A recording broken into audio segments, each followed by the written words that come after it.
படம் ரிலீஸ் ஆகி அந்த படம் வெற்றி பெற்று அதன் பிறகு பல படம் பண்ணி அதன் பிறகு பல இடத்துல விருது வாங்கி அதன் பிறகு பல ஹீரோக்களுக்கு கதை சொல்லி அதன் பிறகு சாய் விசித்ராவில் போய் பேச வேண்டிய பேச்சை இன்னைக்கே பேசின ஆதம் பாபாவுக்கு முதல்ல வணக்கம். இந்த அவர் சொன்ன அளவுக்கான படத்தில் கந்தெல்லாம் படம் பார்த்துருக்கேன். இந்த படம் என்ன அளவில் இருக்குன்னு புரியணும்ல. ஏன்னா அமீரை வந்து ஒரு சீரியஸான ஒரு ஃபில்ம் மேக்கராக நமக்கு ஒன்று தெரியும். இப்போ நம்ம பாட்டு பார்க்குறோம் உயிர் தமிழுக்குன்னு, இது அமீருக்கான அளவு சட்டையான்னு தெரியலையே அப்படின்னு ஒன்று தோணும்ல. இந்த படத்தை எந்த அளவில் வைக்கிறது அப்படின்னு. இந்த படத்துடைய அளவு என்ன அப்படின்னா, ஆதம் பாபாவுடைய பேச்சை நீங்கள் வந்து சிரிக்க சிரிக்க கேட்டீங்க இல்லையா, அதுதான் இந்த படத்துடைய அளவு. அவர் தான் இந்த படத்துடைய இருக்கும். இந்த படம் எப்படி இருக்கும்னா அவருடைய பேச்சு போல இருக்கும். என்ன தோணுதோ அது அப்படியே சொல்வதாக. எனக்கு நல்ல வேளை ஆதம் பாபா பேசி இந்த நிகழ்ச்சியின் இறுக்கத்தை குறைச்சான்னு நினைக்கிறேன். ஏன்னா வரலாறு பூரா நாங்கள் வந்து உயிர் தமிழுக்குன்னு படம் கடைசியில் அது உயிர் அமீருக்குன்னு ஒரு மேடையாயிரும் போல இருக்கு. எல்லாரும் வந்து தண்ணிலை விளக்கமாகவே இருக்கு. அதெல்லாம் எதுக்கு அசரில் எங்கள் அண்ணன், அதெல்லாம் எதுக்கு அசரில் விட்ட எங்கள் அண்ணன், அதெல்லாம் இல்லை. அப்படிலாம் ரொம்ப அசத்துட்டாரு. ஏன்னா சும்மா இருக்க ஒரு ஆளை போட்டு இந்த வேலையை பார்த்தா, அதாவது மாம்பழத்தின் அழகை எல்லோரும் பாராட்டுவர், மாம்பழத்தின் அழகை எல்லோரும் பாராட்டுவர், உள்ளிருந்து குடையும் வண்டின் குடைச்சலை யார் அறிவாருமா. அந்த மாதிரி உள்ளிருந்து குடையும் வண்டின் குடைச்சலை யாரும் அறிய போறதில்லை. பார்க்கும்போது என்னை எல்லாரும் சொல்லுவாங்க, என்னங்க அப்படியே அமைதியாகவே இருக்கீங்க அப்படின்னு. ஆமாடா, என்னை வெளியிருந்து பார்க்கும்போது வார்த்தை பார்க்குற மாதிரி தான் இருக்கும், அமைதியாக தான் இருக்கும் எல்லாருக்கும், அப்படியே இருந்துக்கிட்டே இருக்கு போல இருக்கு அப்படின்னு. தண்ணிக்கு கீழே பார்த்தாவில தெரியும். அதுக்கப்புறம் கேமரா கீழே இருக்கு தப்ப தப்ப தப்ப தப்ப தப்ப தப்ப தப்ப தப்ப தப்ப கால் அடிக்கிற அடி நமக்கு வார்த்தைக்கு மட்டும் தான் தெரியும்.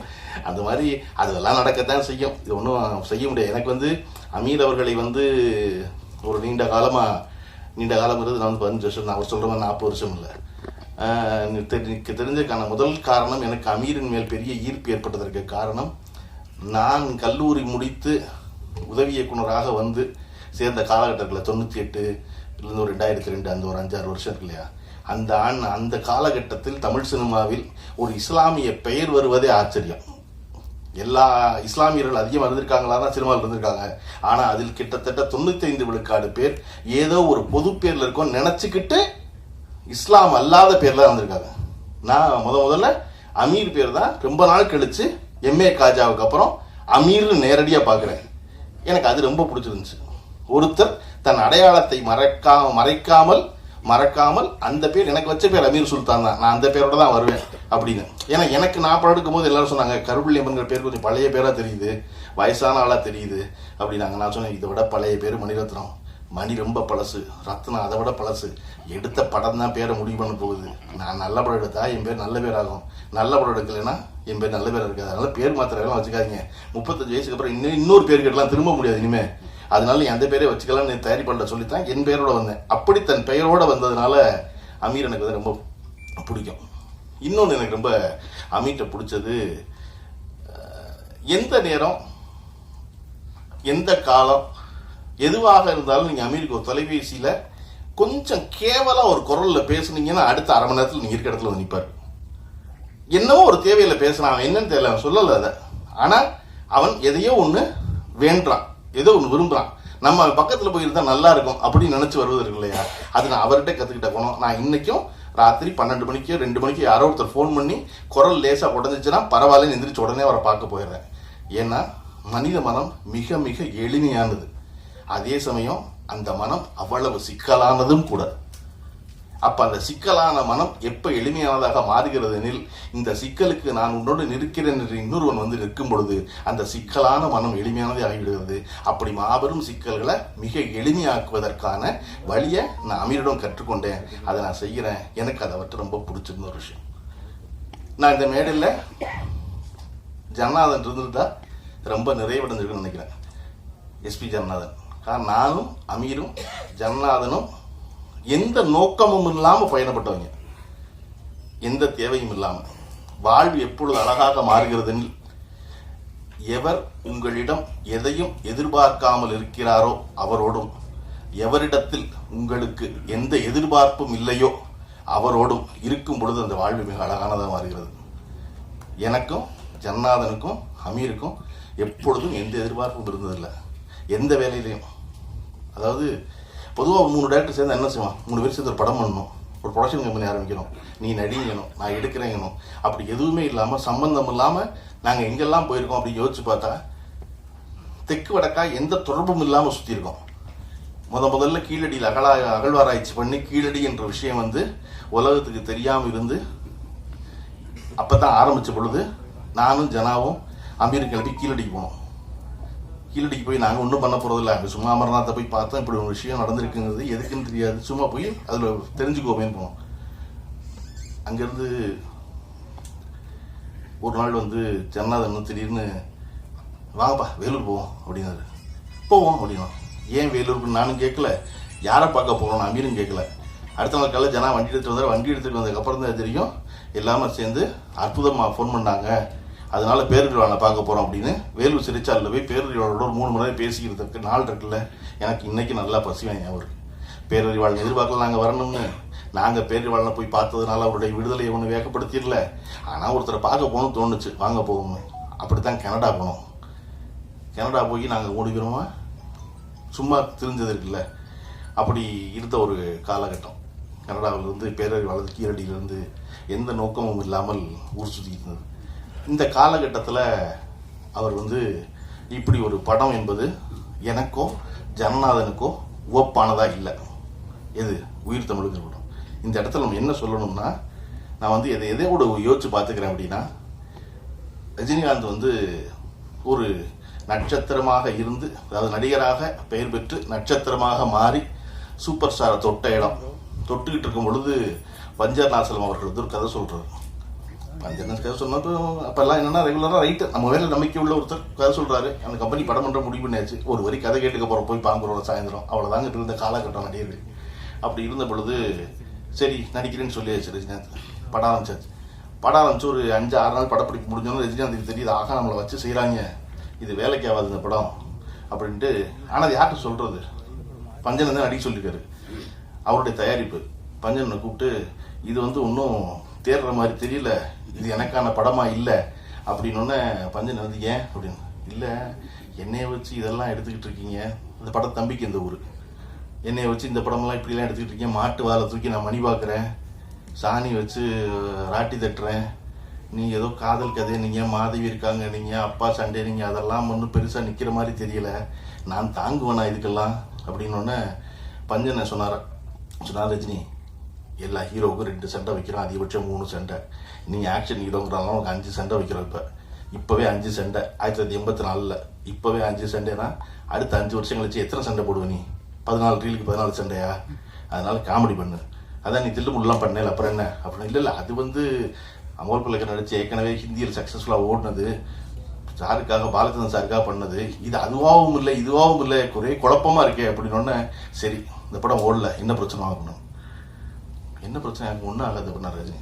யாருக்குப்பா பிரச்சனை? உங்களுக்கு தான் பிரச்சனை, நீங்கள் தான் தயாரிப்பாளர், என்னை வச்சு இது எடுக்கிறேங்கிறீங்க, ரைட்டு நான் நட்டப்பட்டுக்கிறேன், நீ இந்த படத்தை நடி, இந்த படம் ஓடும்.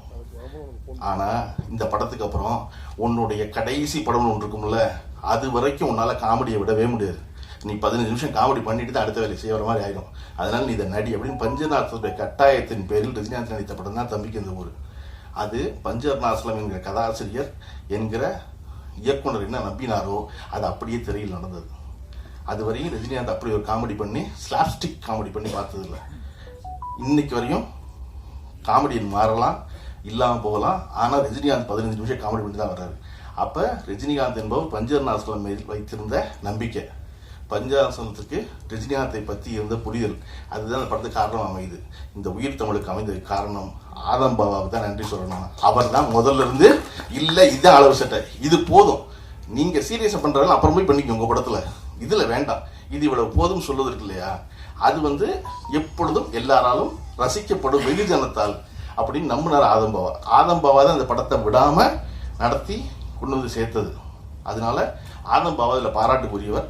கொஞ்சம் கூடுதலாக பேசிட்டணும் அப்படின்னு அவரே கேட்டு உணர்ந்திருக்காரு அவர், அது தெரிஞ்சிருக்கு. அதனால வந்து இது வந்து லைவ் மீடியா போனதால் எடிட் பண்ண முடியல, படமாக இருக்கிறதுனால திரும்ப திரும்ப பார்த்து எது கூடுதலாக இருக்குன்னு தெரிஞ்சு எடிட் பண்ணி ஒரு அளவான அழகான ரொம்ப அதாவது தன்னை போல ஒரு படம், அதுபடி இயல்பாக ஓடி முடிகிற ஒரு படமா, அப்படி ஒரு படம். கதாநாயகி மிக அழகான ஒரு கதாநாயகி. எனக்கு ரொம்ப நாள் கழிச்சு நான் படத்தில் பார்த்துக்கிறேன், இதை நேரில் பார்க்குறேன். ஒரு ஒப்பனைகள் இல்லாமல் இவ்வளவு இயல்போடு ஒரு கதாநாயகி தமிழுக்கு மீண்டும் வந்திருப்பது என்பது பெரிய மகிழ்ச்சி இல்லையா. ஆதம் பாபா சொன்னது ரொம்ப உண்மை. ரொம்ப இயல்புத்தன்மையோடு ஒருத்தர் இருக்கணும்ல ஒரு மேடையில். அப்படிங்கும்போது அப்படி ஒரு கதாநாயகி, அதுபோல் மிச்சம் நடித்த நடிகர்கள் எல்லாரும் அவ்வளவு சிறப்பாக இருந்தது என்பது. இதில் இந்த படம் ரொம்ப ஆதம் பாபாவுக்கு ரொம்ப முக்கியமான ஒரு படமாக அவரே சொன்னார். ஒன்றுமே பண்ண விட மாட்டேங்கிறாங்க எங்களை அப்படின்னு. அதெல்லாம் அப்படித்தான் எல்லா காலகட்டத்தில் எல்லாரும் செஞ்சுட்டே இருப்பாங்க. நீங்கள் இந்த படம் வெற்றிகரமாக ஓடி அடுத்த படத்துக்கு மட்டும் உங்களை வாங்கன்னு கூப்பிடுவாங்கல்ல, அவ்வளோதான். அன்றைக்கி ஒரு புது எதிரி இருப்பான், அவ்வளோதான். எதிரி மாறிக்கிட்டே இருப்பானே ஒழிய, வேண்டாம்னு நினைக்கிறவங்க மாறிட்டே இருப்பான ஒழிய, வேணும்னு நினைக்கிறவங்க மாறிக்கிட்டே இருப்பான ஒழிய, அது ஒன்று நடந்துக்கிட்டே தான் இருக்கும் இல்லையா. இன்றைக்கி நீ சாதாரணமாக 1000 ரூபா சம்பாதிக்கிற ஒருத்தனுக்கு 100 ரூபா பிரச்சனை சரியா. நீங்கள் வரும்போதே ஆஃபீஸ் போட்டு வந்தவர் அசிஸ்டன்ட் முடியலன்னு டேரக்டர் வர்றீங்க, அவ்வளோதான். லட்ச ரூபா சம்பாதிக்கிறவனுக்கு 10,000 ரூபா பிரச்சனை, கோடி ரூபா சம்பாதிக்கிறவனுக்கு லட்ச ரூபா பிரச்சனை, 100 கோடி ரூபா வச்சுருவனுக்கு 10 கோடி ரூபா பிரச்சனை அதே தான். அது மாறிக்கிட்டே தான் இருக்க போகுது. இங்கே எனக்கு காசி ஆனந்தனுடைய கதை, காசி ஆனந்தன் கதைகள் ஒரு புத்தகம் இருக்கும், எனக்கு அது ரொம்ப பிடிக்கும். நான் அடிக்கடி பிறற்ற புத்தகங்களில் அது ஒரு புத்தகம். அது காலையில் சூரியன் உதிக்கும். சூரியன் உதிச்சா சேவல் கூவும். சேவல் கூவுனா சூரியன் மகிழ்ந்து தன்னுடைய வருகையை சேவல் வரவேற்குது அப்படின்னு நினச்சாக்க மகிழும். மாலை மங்கும், மேற்கு நோக்கி சூரியன் கவிழும், ஆனால் கூவுறதுக்கு சேவல் வராது. மனம் சூரியன் சொல்லும், எழும்போது வருகிறவனெல்லாம் விழும்போது வருவதில்லை அப்படிங்க. அப்படி அந்த புத்தகம் பூரா 2 வரி எழுதியிருப்பார் காசியானந்தன். ஒரு 4 வரி கதை, 2 வரி அவ்வளோதான் இருக்கும் அதில். அது நண்டு கடற்கரையில் ஓடிக்கிட்டே இருக்கும். ஓடுனா பின்னாடி நண்டின் கால் தடம் தெரியும். அந்த கால் தடத்தை தெரிவதற்குள் அலை அழிக்கும். நண்டுக்கு பெரிய கோவம் இருக்கும் அலையை பார்த்து. அது என்னோட அடையாளம் இல்லையா, அதை நான் விட்டு வர்றேன், அதுக்குள்ளே இது என்னை அழிக்குதே அப்படின்னா கொஞ்ச நேரம் கழிச்சு நண்டு பிடிக்க நரி வரும். நரி நண்டின் கால் தடம் தேடுனா எங்கேயுமே இருக்காது, அலையை அழிச்சிருக்கும் போது காசியானந்தன் கடைசியில் முடிப்பாரு, முன்பே காப்பான் அன்பே நட்பு. மீனுக்கு ஒரு குளத்துல தாமரை மலர்ந்து நிற்கும். மீனுக்கு ரொம்ப கோபமாக இருக்கும், குத்தி கிழிச்சிடணும் தாமரைன்னு தோணும். வண்டு கேட்கும், ஏன் தாமரை மேலே இவ்வளோ கோவப்படுறாரு? இல்லை, இந்த தாமரையை தண்ணீர் தான் தாங்குது, ஆனால் அந்த தண்ணீர் மேலே விழுந்தா உடனே தாமரை உருட்டி விட்டுறது வெளியே இல்லையா. என்னது இப்படி இருக்கு அப்படின்னு சொன்னோன்னே அந்த மீனின் காதுல போய் வண்டு சொல்லும், தன்னை தாங்கும் தண்ணீரை தாங்காது தாமரை. தன்னை தாங்கும் தண்ணீரை தாங்காது தாமரை. எப்பொழுதும் தாமரையை நிலச்சிருக்க வைக்க நினைச்சா தாமரை அவனை எல்லாம் புழைக்க வைக்கிறது. இது நான் சொல்லல, காசி ஆனந்தன் சொன்னாரு. அதை போல இந்த படம் மிக இயல்பாக இன்றைய அரசியலை பேசுகிறது. இது ஒரு 4 வருஷமா எடுத்த படம், 3 வருஷம் ஆச்சு. 3 வருஷமா எடுத்த படம் சொல்றது இல்லையா. இந்த படம் இன்னைக்கும் மிக சரியாக இருப்பதற்கான காரணம் நம்ம அரசியல் சூழல் மாறவே இல்லை. நம்ம இந்த விழா தொடங்கும் போது தமிழ்த்தாய் வாழ்த்து பாடணும். தமிழ்த்தாய் வாழ்த்துல ரொம்ப முக்கியமான, நான் ரொம்ப ரசிக்கிற, ஒவ்வொரு தடவையும் நான் வாய் விட்டு பாட நினைப்பதற்கான காரணம் அதனுடைய கடைசி வரி, உன் சீரிழமை திறம் வியந்து செயல் மறந்து வாழ்த்துதுவே. தமிழ் ரொம்ப பழைய மொழியில, பல்லாயிரம் ஆண்டுல முன்தோன்றிய மூத்த குடியில அது எப்படி இளமையா இருக்க முடியும்? உன் சீர் இளமை திறம் வியந்து செயல் மறந்து வாழ்த்துவேன். அது தமிழ் கிளவியா இருக்கணும், பல்லு போயிருக்கணும், தோல் சுருங்கிருக்கணும். ஆனா அது இப்படி இளமையா இருக்கு அப்படின்னா நமக்கு 2000 வருஷத்துக்கு முன்னாடி ஒரு அடையாளம் எடுத்துக்கிட்டோம்னா திருக்குறள். திருக்குறளை ஒரு எல்லாரும் தெரிஞ்ச திருக்குறள் பேசணும்னா, முயற்சி திருவினை ஆக்கும், முயற்சியின்மை இன்மை புகுத்தி விடும். இது எழுதி 2000 வருஷம் ஆச்சு. ஆனா இன்னைக்கு கேட்டோம்னா முயற்சி தெரியும், திருவினை பணத்தின, திருனா பணம், திருமகை. முயற்சி திருவினை ஆக்கும், முயற்சி பண்ணா பணம் ஆக்கும். முயற்சியின்மை, முயற்சி இல்லைனா இன்மை புகுத்தி விடும், வறுமை உள்ள வந்துடும்.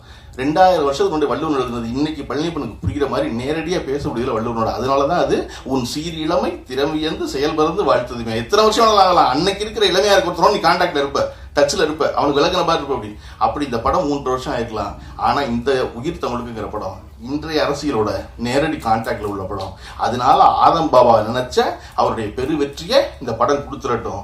கொடுத்ததுக்கு அப்புறம் எப்படி அமீருடைய அலுவலகத்திலையும் பாலாவுடைய அலுவலகத்திலையும் போய் 12 மணி நேரம் காத்திருந்தாரோ, அப்படி இந்த தமிழ் சினிமாவின் உச்ச நட்சத்திரங்கள்கிட்ட போய் மறுபடியும் 12 மணி நேரம் காத்திருந்து ஒரு கதை சொல்லி படம் பண்ற பெரிய தயாரிப்பாளராகவும் ப்ரொடியூசராகவும் ஆகிற வாய்ப்பை இந்த உயிர் தமிழுக்கு ஒரு வழங்கட்டும். குழுவினர் அனைவருக்கும் வாழ்த்துக்கள். நன்றி.